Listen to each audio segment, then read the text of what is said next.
हरे कृष्णा, राधे राधे। तो जी most welcome एक बार फिर से आप सभी का हमारी किशोरी कृपा चैनल में। कैसे हैं आप सब? आई होप कान्हा जी की कृपा से सभी अच्छे ही होंगे। तो फ्रेंड्स, आज की इस वीडियो में हम आपको एकादशी पूजा की सरल विधि बताने वाले हैं और पूजा से रिलेटेड बहुत से सवाल पूछे जाते हैं जिन सभी के जवाब भी हम इसी वीडियो में आपको देंगे। तो प्लीज़ वीडियो को पूरा देख लीजिएगा और वीडियो पसंद आए तो लाइक कमेंट शेयर ज़रूर से करना। चैनल पर नए हैं तो सब्सक्राइब कर लेना। तो यहाँ पर देखिए, सुबह सवेरे का टाइम है और मैं नहा के आ चुकी हूँ। आज शुक्रवार का दिन है। शुक्रवार के दिन आज एकादशी आई है तो मैंने यहाँ पे रेड मेहरून कलर का सूट पहना है। तो लाल गुलाबी पीले रंग के वस्त्रों में ही हमें पूजा करनी चाहिए। और देखिए, हल्का फुल्का सा हमने श्रृंगार कर लिया अपना। चंदन का जो मैं तिलक लगाती हूँ वो मैंने लगा लिया है। यहाँ पे हमने तुलसी पूजा कर ली, सूर्य नारायण को जल चढ़ा दिया, साथ ही में दहलीज पर भी हमने रंगोली बना दी है। सुबह में ना भी कर सके ना तो संध्या के समय आप दहलीज पर दिया जलाएं।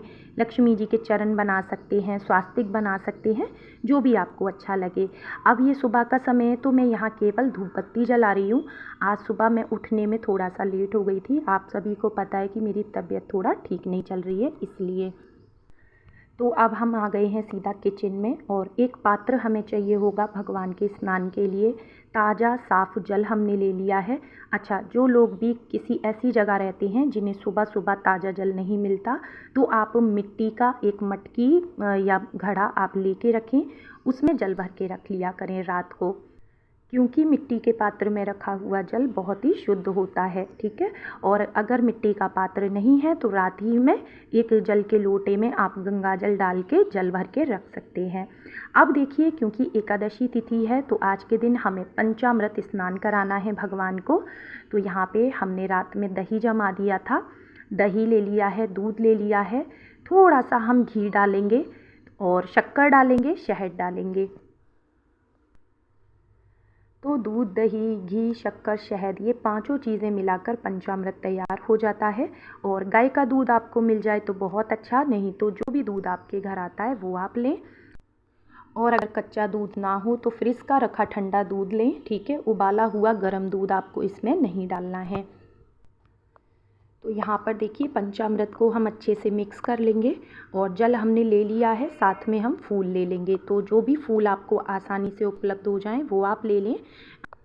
तो फूलों में आप गेंदा, गुलाब, चंपा, चमेली, मोगरा, माता लक्ष्मी के लिए अगर आपको लाल गुड़हल या फिर कमल का फूल मिल जाए तो बहुत अच्छा। कनेर के फूल आप ले सकते हैं। ठीक है। तो वस्त्र हमने पहले ही निकाल के रख लिए हैं ठाकुर जी के, राधा रानी के। और यहाँ पे कुछ चीज़ें जैसे कि बाती हमने तैयार कर ली है कलाबे की, और धूप बत्ती ले ली है, रोली, चंदन और तिल ले लिए हैं। साथ ही में भोलेनाथ को चढ़ाने के लिए एक बेलपत्र हमने ले लिया है। तो जैसे भगवान विष्णु जी को तुलसी चढ़ाई जाएगी वैसे भोलेनाथ को बेलपत्र चढ़ेगा। तो यहाँ पे देखिए कितने सारे गुड़हल के फूल आज मुझे मिल गए हैं। और कभी कभी तो ना हमारे गमले में एक भी फूल नहीं आता है और कभी एक साथ माता रानी की कृपा से खिल जाते हैं। तो हस्बैंड ने तोड़ के दिए हैं, क्योंकि मेरा व्रत है तो मैं आज के दिन फूल पत्ती किसी भी पेड़ की नहीं तोड़ती हूँ। इसके बाद मंदिर का कपड़ा हम बदल देंगे। तो मंदिर की अगर डीप क्लीनिंग हमें करनी है तो हम 1 या 2 दिन पहले करेंगे। एकादशी के दिन डीप क्लीनिंग नहीं की जाती।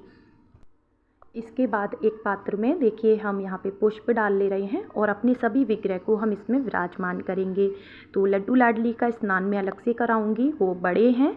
और यहाँ पे लक्ष्मी गणेश जी हैं, शालिग्राम हैं, स्फटिक के श्रीयंत्र हैं, शिवलिंग हैं, नंदी जी हैं और हमारे ठाकुर जी हैं। और मेरे पास चांदी के लक्ष्मी जी के चरण हैं तो वो हमने रख लिए हैं। और आपके पास जो भी विग्रह हो ना धातु के, उन्हें आप अभिषेक जरूर करें। और अगर आपके पास फ़ोटो है तो गंगा जल छिड़क के आप किसी साफ़ कपड़े से उन्हें पोंछ लें, उसके बाद मंदिर में विराजमान करें। और आप शंख में भी पंचामृत या कच्चा दूध भर के अभिषेक कर सकते हैं, लेकिन ध्यान रखें कि शिवलिंग पर शंख से अभिषेक नहीं किया जाएगा, इस बात का ध्यान रखें। और शालिग्राम जी के ऊपर हमने देखी तुलसी दल रखा हुआ है, तो कोशिश करें स्नान के समय भी उनके ऊपर तुलसी ज़रूर हो। इसके बाद हम सभी को स्नान करा लेंगे साफ़ कपड़े से पोंछ के, और सभी को इत्र सेवा देंगे, वस्त्र पहना लेंगे और श्रृंगार करेंगे। तो यहाँ पर देखिए सभी को स्नान हमने करा लिया, लड्डू लाडली को भी स्नान करा दिया है, वस्त्र पहना दिए हैं और अब हम इनका श्रृंगार कर लेंगे। देखिए कितने प्यारे लग रहे हैं हमारे प्रभु। और ऑरेंज कलर की, पिंक कलर की आज मैंने इन्हें वस्त्र पहनाए हैं। और यहाँ पर देखिए सभी भगवान हमने यहाँ पे विराजमान करे हैं अभी, और सभी को हम उनकी जगह पे स्थापित कर देंगे। तो फ्रेंड्स, आप लोग पूछते हैं दीदी ये स्नान किए हुए जल का बाद में क्या करना है। तो देखिए इसे आप कहीं भी पेड़ पौधे में डालें, कहीं भी गंदी जगह पे या किसी नाली में आपको नहीं डालना है, क्योंकि ये बहुत ही पवित्र जल है। तो सभी विग्रह को स्नान कराने के बाद आप वहाँ से जो भी सामान ज़रूरी नहीं है उसे हटा दें, वहाँ पे थोड़ी साफ़ सफाई कर लें और उसके बाद अब हम पूजा शुरू करेंगे। तो यहाँ पे देखिए चंदन से या हल्दी से या रोली से आप एक प्लेट में स्वास्तिक या अष्टदल कमल बना सकते हैं। इसके ऊपर हम दीपक प्रज्वलित करेंगे। अच्छा, मैं अखंड ज्योत जलाती हूँ हर एकादशी पर, और मैं आप लोगों से भी कहती हूँ कि आपको एकादशी के दिन अखंड ज्योत ज़रूर जलानी चाहिए। और एक हम कोई भी दिया आप ले लीजिए, मैं हमेशा इस पीतल की कटोरी में ही अखंड ज्योत जलाती हूँ। मुझे इसमें आसानी रहती है, बाती कहीं भी फंसती नहीं है, बहुत आसानी से हम इसे बढ़ा देते हैं। और अखंड ज्योत के लिए आप घी भी ले सकते हैं या तिल का तेल भी ले सकते हैं।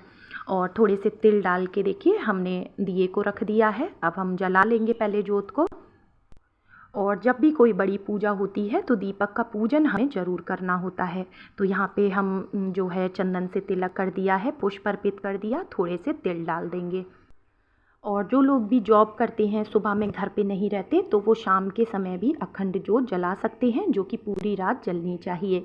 अब हम यहाँ पे सभी को वस्त्र रूपी कलावा अर्पित कर देंगे। और अगर आपके लक्ष्मी गणेश जी बड़े हैं तो आप उन्हें वस्त्र पहनाएं, माला पहनाएं, इस तरह से, ठीक है। और अगर आप व्रत नहीं भी करते हैं तो आप इसी तरह से घर के मंदिर में पूजा ज़रूर से करें। अब हम यहाँ पे सभी को पहले चंदन से फिर रोली से सभी को तिलक करेंगे। बस ध्यान रखें कि शिवलिंग और शालिग्राम जी पे रोली नहीं लगाई जाएगी। कि दीदी एकादशी व्रत में क्या खाएं? तो देखिए वैसे तो कई जगह पे निर्जल व्रत किया जाता है, कहीं कहीं पे जल और फल पे रह के व्रत किया जाता है।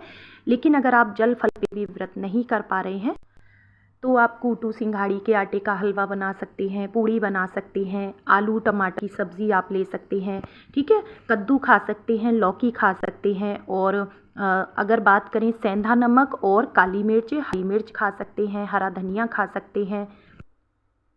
और इसके अलावा दूध दही ले सकते हैं, छाछ ले सकते हैं, चाय ले सकते हैं, ठीक है। और खीरा ककड़ी आप खा सकते हैं, मेवा खा सकते हैं, दूध से बनी मिठाई खा सकते हैं। तो यहाँ पे देखिए सभी को हमने पुष्प अर्पित कर दिए हैं। एक बेलपत्र पे हम चंदन से राम नाम लिख लेंगे और जो चिकनी साइड है ना वो हम शिवलिंग की तरफ रखेंगे।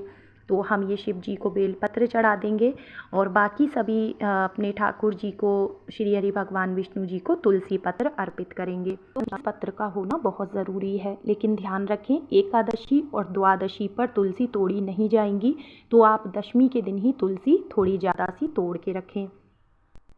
और अगर किसी कारण से भी आप उस दिन तुलसी नहीं तोड़ पाए हैं तो तुलसी जी के गमले के पास जो टूटे हुए तुलसी पत्ते पड़े रहते हैं वो आप पूजा में रख सकते हैं। 11 दिनों तक तुलसी बासी नहीं मानी जाती हैं।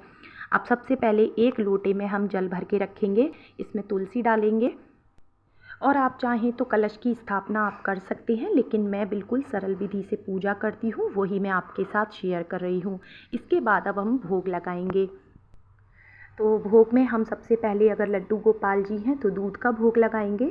इसके बाद देखिए जो भी आपको मौसम के हिसाब से फल मिल जाए वो आप भोग लगाएं।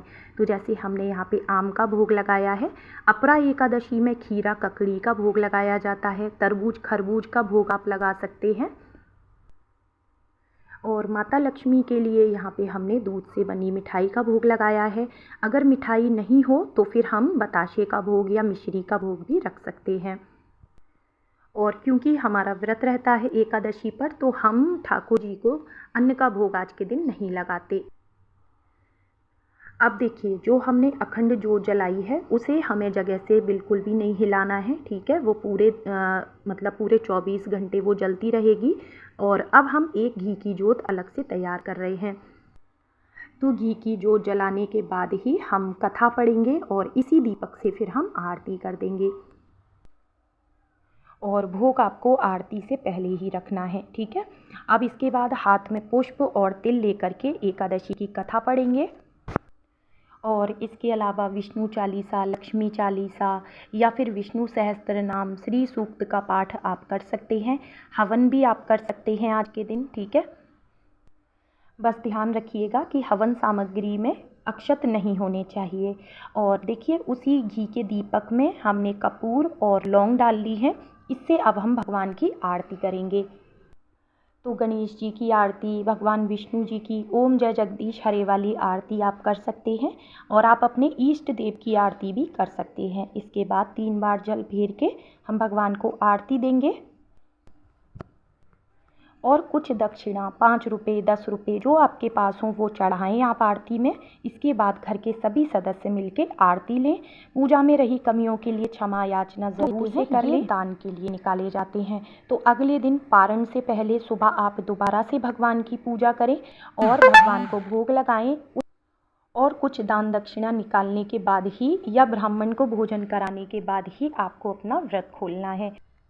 और संध्या के समय जितना हो सके दीप दान करें। रामायण जी का पाठ कर सकते हैं। ज़्यादा से ज़्यादा नाम जाप करें। किसी की निंदा चुगली आपको नहीं करनी है। तो वीडियो पसंद आया हो तो लाइक शेयर कमेंट ज़रूर कर देना। चैनल सब्सक्राइब कर लेना। राधे राधे।